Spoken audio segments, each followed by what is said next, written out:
नमस्कार, India 360 degree में आपका स्वागत है। मैं हूं निशांत चतुर्वेदी। शुरुआत करते हैं सियासी खबरों से। आज मॉनसून सत्र तो खत्म हो गया, लेकिन खबर है कि संसद का विशेष सत्र बुलाया जा सकता है। सूत्रों के मुताबिक 31 अगस्त से 4 सितंबर के बीच विशेष सत्र बुलाए जाने की संभावना है। जीएसटी बिल पास कराने के लिए यह कवायद चल रही है। इस बीच आखिरी दिन संसद के दोनों सदनों में जमकर हंगामा हुआ। कांग्रेस समेत तमाम विपक्षी पीएम का जवाब मांगते हुए सदन से बाहर निकल गए, जबकि बीजेपी ने कांग्रेस के हो हल्ले के खिलाफ विरोध मार्च निकाला। उधर राहुल ने पीएम में दम नहीं होने की बात कही, तो पीएम ने कांग्रेस के विरोध की तुलना इमरजेंसी से कर दी।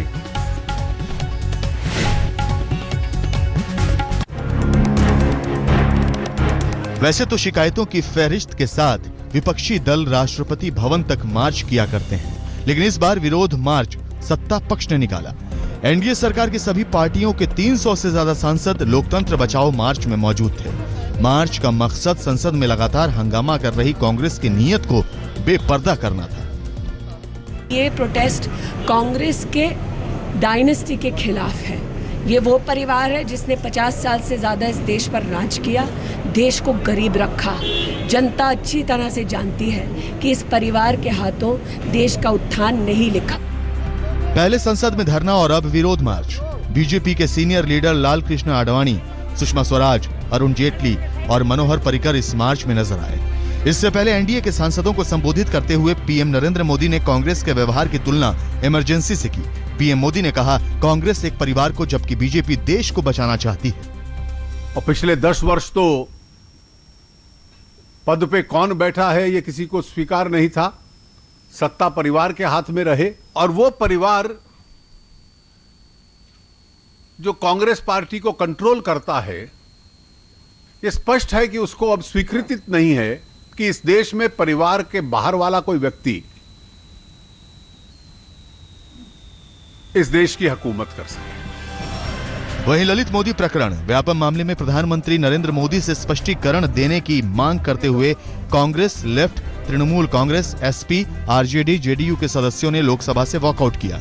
राहुल गांधी बाहर आए और पीएम पर चुभने वाले तीखे वार किए। मैं उनसे चुनाव लड़ा, मुझे लगता था ठीक है हम चुनाव हार गए, मगर आदमी में दम है, मुझे ये लगता था। मुझे आज लग रहा है कि आदमी में दम नहीं है।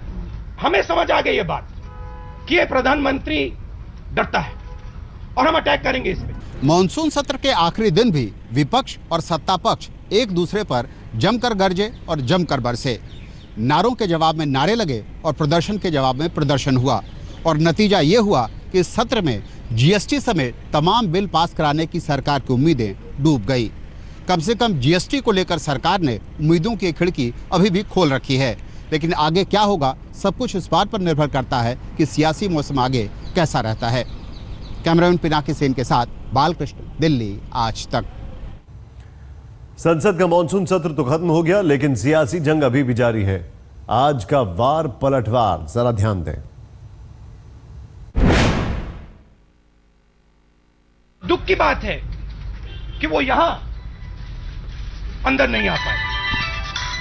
मुझे लगता था, मैं उनसे चुनाव लड़ा, मुझे लगता था ठीक है हम चुनाव हार गए, मगर आदमी में दम है, मुझे ये लगता था। मुझे आज लग रहा है कि आदमी में दम नहीं है। मुझे लगता है राहुल गांधी इस बात से तिलमिला गए हैं कि कल जो सुषमा जी ने बोला वो सत्य है, क्योंकि अगर असत्य होता तो राहुल गांधी कल खुद खड़े होकर सदन में उसको मिथ्या का स्वरूप देते।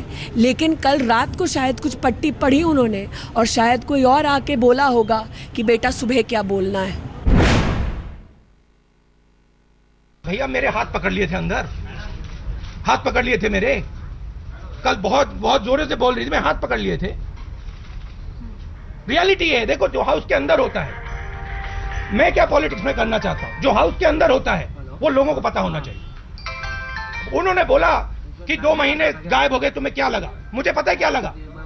मुझे लगा कि मैं सच्चाई को डिफेंड करूंगा, चाहे मेरी पार्टी को नुकसान हो, चाहे किसी और की पार्टी को नुकसान हो, मैं सच्चाई को डिफेंड करूंगा। जिसको संस्कार निभाने नहीं आते उसके इतना नीचे गिर के कोई जवाब नहीं देना चाहिए।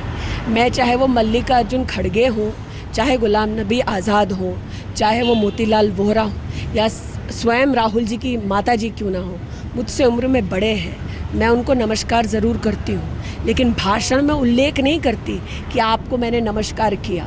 वो आपके संस्कार बताता है। जब हम जमीन की बात पे अड़े थे, मुझे लगा था भैया बहुत मुश्किल लड़ाई होगी। यहाँ पे हमारे 40 लोग हैं, वहाँ पे 200 से ज़्यादा हैं, उनके जो क्रोनी कैपिटल मित्र हैं उनके पीछे खड़े हैं, और ये जो हमारे 40 हमारी जो टीम है और दूसरे पार्टी के लोग हैं वो अड़ गए। और मैंने सोचा मोदी जी में गट्स होगी कि वो इसको पास कर देंगे। जब लड़ाई शुरू हुई और जब प्रेशर बढ़ा, मोदी जी घूम के भागे। रियलिटी है, घूम के भागे। एक बार ऑर्डिनेंस लगाई, दूसरी बार ऑर्डिनेंस लगाई, और तीसरी बार लगाओ ना लगाओ, लगाओ ना लगाओ, फेल। जब आप वरिष्ठ बनते हैं तो बयान भी फिर मैच्योर हो जाने चाहिए। When seniority is thrust on you, a certain level of maturity is required. In this case, from what I heard yesterday and what you are telling me now, the more he grows, the more he immatures.